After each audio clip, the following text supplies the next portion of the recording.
वासुदेवाय वासुदेवाय वासुदेवाय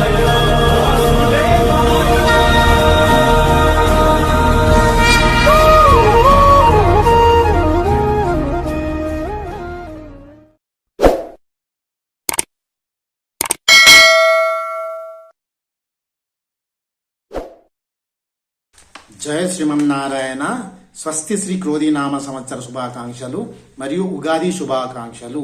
మనం ఈ యొక్క నూతన సంవత్సరం మన హిందువులందరికీ ఈ ఉగాది పండుగ మంచి. ఇప్పుడు అందరికీ మన ఇంగ్లీష్ వాళ్ళకేమో 31 డిసెంబర్, తర్వాత జనవరి 1 అని చెప్పి అనుకుంటారు. కానీ మనకు మాత్రం తెలుగు ఉభయ రాష్ట్రాల వారికి అయితే మనకు ఉగాది పండుగనే అని చెప్పని చెప్పుకుంటాము. ఇది మనకు కొత్త సంవత్సరంగా పేర్కొనబడుతుంది శాస్త్ర ప్రకారం కానీ దేని ప్రకారంగా కానీ. అయితే మనకు ఈ సంవత్సరంలో కర్కట రాశి వారికి ఏ విధంగా గ్రహచారం గ్రహ ఫలితాలు ఉండబోతున్నాయి అని చెప్పని తెలుసుకుందాము.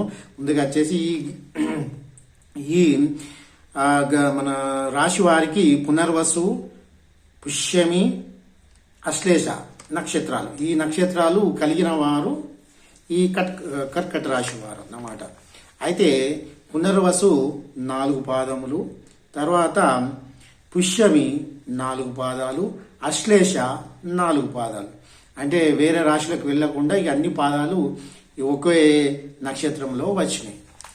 ఒక్కొక్క నక్షత్రంలో 4 పాదాలు వచ్చేసినాయి కాబట్టి ఇది కంప్లీట్. ఇది కర్కట రాశి. అయితే ఇందులో మనము చూసుకున్నట్టయితే మనకు ధనం ఎంత, వ్యయం ఎంత, రాజ్య పూజిత ఎంత, ఆ తర్వాత అగౌరవం ఎంత అని చెప్పని చూసుకుందాము ముందుగా. తర్వాత ఇప్పుడు ఇంకోటి ఏమిటి అని చెప్పంటే డేట్ ఆఫ్ బర్త్ ఉన్న వాళ్ళు కానీ ఇది ఉన్న వాళ్ళు కానీ ఇందులో చూసుకోవచ్చు. కానీ మరి అయ్యారు మీరు డేట్ ఆఫ్ బర్త్ లేని వాళ్ళకి ఎట్లానండి చెప్పండి అని చెప్పని మీరు అనొచ్చు. అయితే ఇందులో పునర్వసు నక్షత్రంలో వచ్చు అక్షరాలతో కూడుకున్నది చూసుకున్నట్టయితే మనకు పునర్వసు నక్షత్రంలో అక్షరాలు ఏమిటయ్యా అని చెప్పారంటే కే, కో, హా, హి. ఈ 4 అక్షరాలు ఎవరైతే ఉన్నారో, ఈ 4 అక్షరాలు గల పేరు గల వ్యక్తులైతే ఎవరైతే ఉన్నారో వారిది పునర్వసు నక్షత్రం. గుర్తుంచుకోండి, పునర్వసు నక్షత్రం. తర్వాత పుష్యమి నక్షత్రం, ఇందులో హూ, హే, హో, ఢ ఈ అక్షరాలు ఎవరైతే ఉన్నారో వారు పుష్యమి నక్షత్రం వారు. అయితే ఇంకొకటి అశ్లేష నక్షత్రం అని చెప్పాలంటే ఢీ, ఢూ, డే, ఢో ఈ అక్షరాలు కలిగి ఉన్నవారు అని చెప్పంటే వారికి ఈ అశ్లేష నక్షత్రం అని చెప్పని మనం నిర్ధారణ చేసుకోవాలండి. నిర్ధారణ చేసుకున్న తర్వాత ఈ 3 నక్షత్రాలు కలిసి దీన్ని కర్కట రాశి అని చెప్పి అంటారు. ఈ రాశి వారు ఇందులో ఉంటారన్నమాట. తద్వారా ఈ ఆదాయం ఎంత అని చెప్పని మనం చూసుకున్నట్టయితే ఆదాయము 14% ఉన్నదండి. తర్వాత ఆదాయం అని చెప్పంటే మీరు చేసే పనులు, వృత్తులు ఏది ఉన్నాయో, మీరు ఉద్యోగాలు కావచ్చు, వ్యాపారం కావచ్చు, సినిమా రంగం వాళ్ళైతే సినిమా ఇండస్ట్రీ వాళ్ళు కావచ్చు, ఏది అయినా మీరు ఎలాంటి రైతులైతే మనకు ఆ పంట తీసుకునే క్రమంలో కావచ్చు, ఇప్పుడు వచ్చే వరి పంటలు కానీ, పసుపులు కానీ, తర్వాత మొక్కజొన్న పంటలు కానీ, వేరుశెనగలు కానీ, తర్వాత గోధుమలు కానీ ఇట్లాంటి పంటలు తీసుకున్నది వచ్చిన లాభం అంతా కలిసి మనకు ఆదాయము. ఈ ఆదాయంలో ఈ సంవత్సర కాలం కర్కట రాశి వారికి 14% ఉంటుందని చెప్పండి. తర్వాత వ్యయం అంటే ఖర్చులు అనేవి 2% మాత్రమే ఉన్నాయి. ఖర్చులు అని చెప్పనంటే మనకు మనకి ఇతరత్ర హాస్పిటల్ ఖర్చులు కానీ, తర్వాత మన రోజువారీ నిత్యావసర వస్తువుల ఖర్చులు కానీ ఇవన్నీ చూసుకున్నట్టయితే మనకు వాహన ఖర్చులు కానీ, పెట్రోల్ ఖర్చులు కానీ, ఏ ఖర్చులన్నా కానీ 2% మాత్రమే ఉంది. అంటే ధనం ఎక్కువ ఉంది, ఖర్చు తక్కువ ఉన్నది. అంటే ఇలా శుభం అని చెప్పుకోవచ్చు. నేను పూర్తిగా నీకు వీడియో చివరిలో చెప్తాను, వినండి మీరు. అయితే ఇంకోటి రాజ్య పూజిత 6 అని చెప్పని ఉన్నది. రాజ్య పూజిత అని చెప్పంటే మీకు గౌరవం అని చెప్పంటే మీకు సంఘంలో కానీ మీ యొక్క సంఘం అని చెప్పంటే సొసైటీలో మీకు గౌరవం అనేది 6% మాత్రం ఉంటుంది. తర్వాత వచ్చేసి అగౌరవం కూడా మీకు ఇది ఎంత సమానం ఉందో అది కూడా అంతే సమానం ఉన్నది. కాబట్టి ఇది మీకు ఆదాయం 14, వ్యయం 2, రాజ్యపూజిత 6, అగౌరవము 6. గుర్తుంచుకోండి. తద్వారా మనకు ఈ రాశి ఫలితాలు చూసుకున్నట్టయితే ఈ సంవత్సర కాలంలో ఎలా ఉండబోతున్నాయండి అని చెప్పారంటే మీరు ఈ రాశి వారికి గురువు అంటే గురువు ఎంత బలంగా ఉన్నాడని చెప్పడం వివరిస్తాను. గురు స్థానం అని చెప్పంటే మనకు 2024 అని చెప్పనంటే అప్పటి నుండి 1/5/2024 వరకు అని చెప్పంటే ఒక మంత్ అంటే ఇందులో ఫస్ట్ ఒక నెల ఎలా ఉండబోతుంది అని చెప్పంటే మేషరాశిలో దశమ స్థానంలో అశుభుడు అగటం వలన కొద్దిగా ధన నష్టం అనేది కొంచెం జరుగుతుంది. తర్వాత ఇంకొకటి ఏది వృధా భ్రమణము అని చెప్పంటే నాకు ఈ డబ్బులు ఇంత ఖర్చు అయిపోయినాయండి అదంటే అని చెప్పని మనం భ్రమపడుతూ ఉంటాం. అయ్యో మీరు ఇంతవరకు మీరు చెప్పారు కదండి అయ్యగారు 14% ఉన్నదని చెప్పని అన్నారు, మళ్ళీ నష్టం జరుగుతుంది అని చెప్పని మీరు అంటున్నారు కదా అని చెప్పంటే లేదు, వినండి పూర్తిగా ఈ వీడియో పూర్తిగా చూస్తే మీకు ఈ మన ఈ కర్కట రాశి వారికి ఎంత లాభం ఉంది, దాని నష్టం ఉంది, ఈ సంవత్సరం మంచిగా ఉందా లేదా అని పూర్తిగా వివరిస్తాను. మీరు ఈ వీడియో చివరి వరకు చూడండి, చూస్తే మీకు పూర్తిగా అర్థమవుతుంది అని చెప్పడం. తర్వాత బంధువులతో దూషించడం, బంధువుల వల్ల నష్టం కూడా జరుగుతుంది. అంటే ఏంటంటే మీరు అనొచ్చు మనకు ఇది జరుగుతుంది కదా అండి, ఒక నెలలో మీకు వచ్చినది ఏదని చెప్పంటే ఈ గురుస్థానము మనకు ఏది దశమ స్థానంలో ఉండటం వల్ల ఇది జరుగుతుంది. కాబట్టి మీరు బంధువులను కానీ వీళ్ళని కానీ దూషించడం అనేది జరుగుతుంది. అంటే మీరు చేసుకుంటారు పనులు, మీరు ఏమని చేసుకుంటారు, మీరే పనులు చేసి మీకు పని సక్రమంగా జరగకపోతే అప్పుడు మీరేమంటారు, లేదు వాళ్ళు చెప్పడం వల్ల ఇలా జరిగింది, వాడి మాటలు వినడం వల్ల ఇలా జరిగింది అని చెప్పని మీరు చెప్పుకోవడం, దూషించుకోవడం, మీకు మీరు భ్రమణ చెందడం అనేది జరుగుతుంది అన్నమాట. ఇది చూసుకోండి. తద్వారా వచ్చేసి 2/5/2024 అంటే 5వ నెల నుంచి మళ్ళీ సంవత్సరం వరకు వృషభ రాశిలో ఏకాదశి స్థానంలో శుభుడగుట వలన తర్వాత ఇప్పుడు ఇదే గురువు ఎలా అని చెప్పాలంటే ఈ సంవత్సర కాలంలో ఏది వృషభ రాశిలో ఏకాదశ స్థానంలో శుభుడవుట వలన తేజము అంటే మీ మనస్సు యొక్క తేజం అనేది బాగా చాలా బాగుంటది. గౌరవాభివృద్ధి అంటే మీరు చేసే పనిలో కానీ దేంట్లో కానీ గౌరవం అనేది జరుగుతుంది.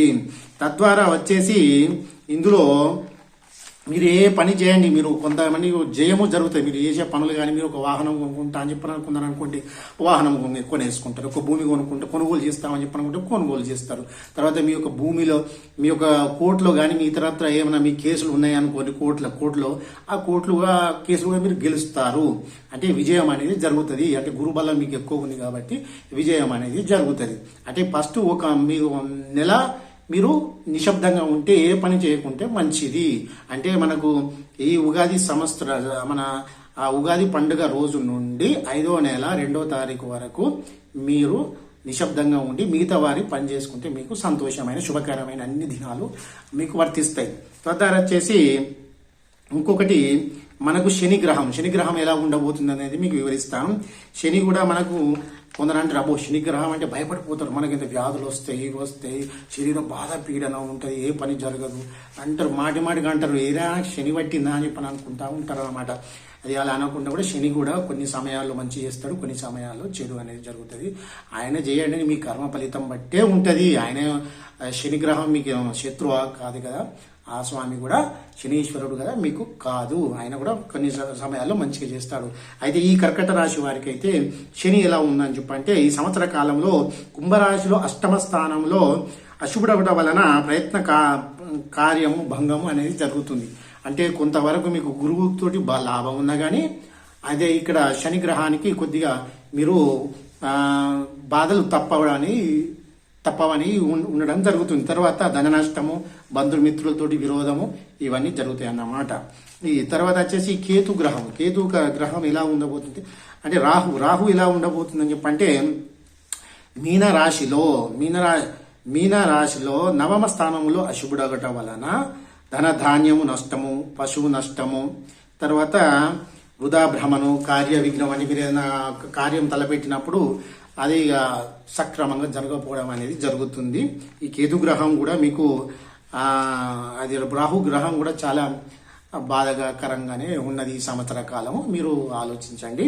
తర్వాత ఈ కేతు గ్రహము కేతు ఎలా ఉండబోతుందని చెప్పంటే మనకు కన్యా రాశిలో 3వ స్థానంలో శుభుడగుట వలన శరీర బలము, కీర్తియు అని చెప్పండి.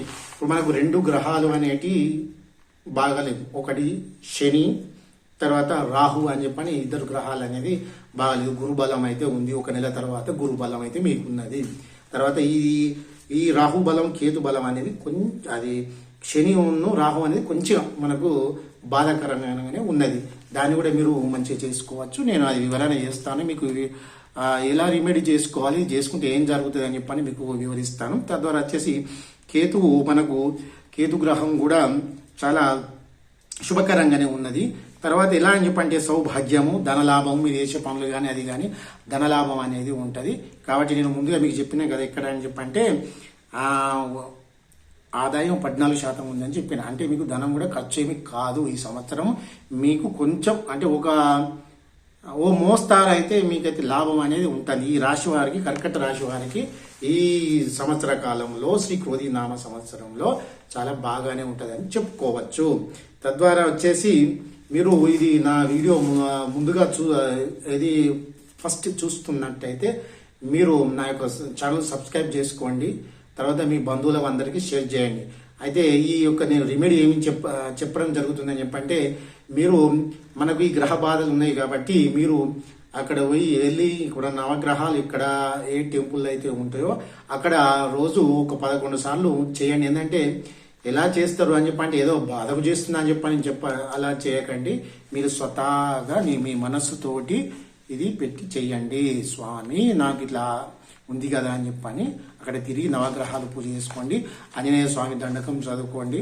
తద్వారా నామజపం చేసినట్టయితే ఇంకా సంతోషము. మీద చేసుకుంటే భగవన్నామము పైన పాద పద్మములు పట్టుకొని ఉంటే మీకు సంతోషకరమైన లాభాలు జరుగుతాయి.